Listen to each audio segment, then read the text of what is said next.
Tudo bem, pessoal? Hoje comentário sobre Ghostbusters Afterlife, Mais Além, filme dirigido por Jason Reitman e o quarto da franquia Ghostbusters, mas nesse caso que busca uma continuação com os filmes de 1984 e 1989.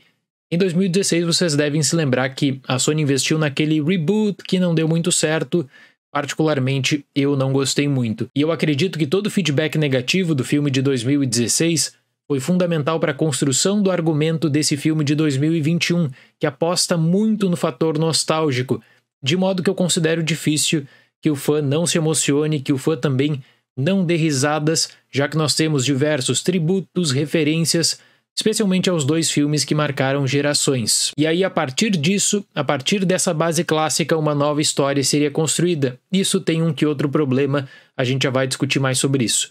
Mas desde os anos 90, todo mundo sabia que a Columbia Pictures queria muito um Ghostbusters 3.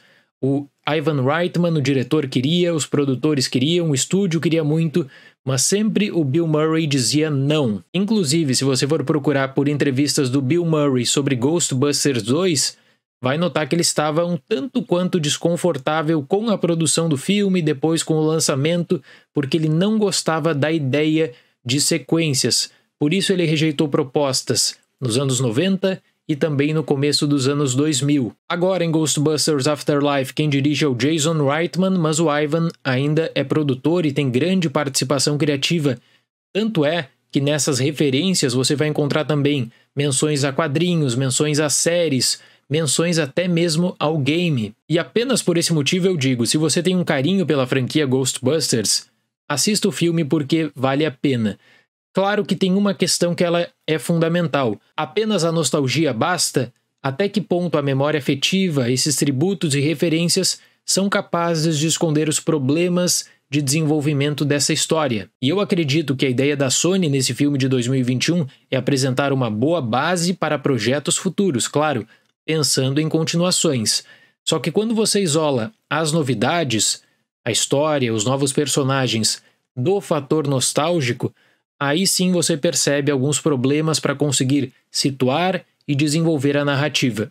Kelly, interpretada por Carrie Coon, filha de Egon Spengler, se muda com seus dois filhos, interpretados por Finn Wolfhard e Makina Grace, para uma pequena cidade de Oklahoma. Ao explorar o local, as crianças descobrem a conexão com os caça-fantasmas originais e com o legado de seu avô. Eu acredito que esse filme desempenha um papel importante também de apresentação da franquia Ghostbusters para as crianças.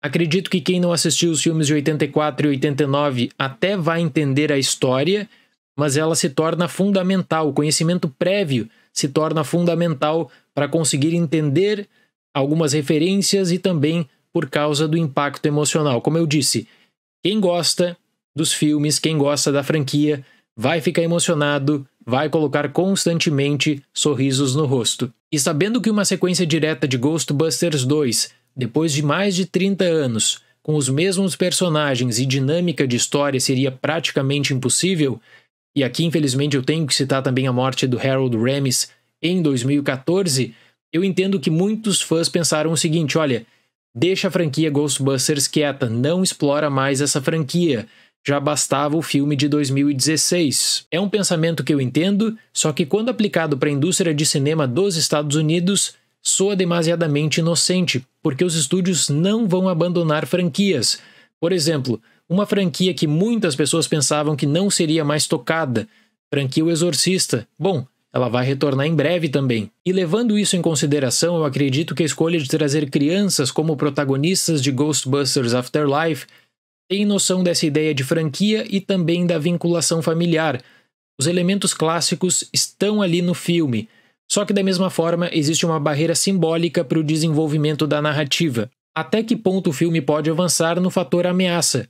Porque um adulto é necessário para prosseguir a história e dar certos rumos. Isso atrasa o desenvolvimento e me deixou a impressão de um filme desigual quanto à apresentação de personagens, a situação da história e o problema, o fator ameaça e o grande finale proposto. Esse fator, claro que é importante na análise, mas o meu sentimento é o seguinte, que os produtores colocaram tudo o que os fãs queriam ver no que diz respeito a tributos e referências à franquia Ghostbusters nesse filme de 2021.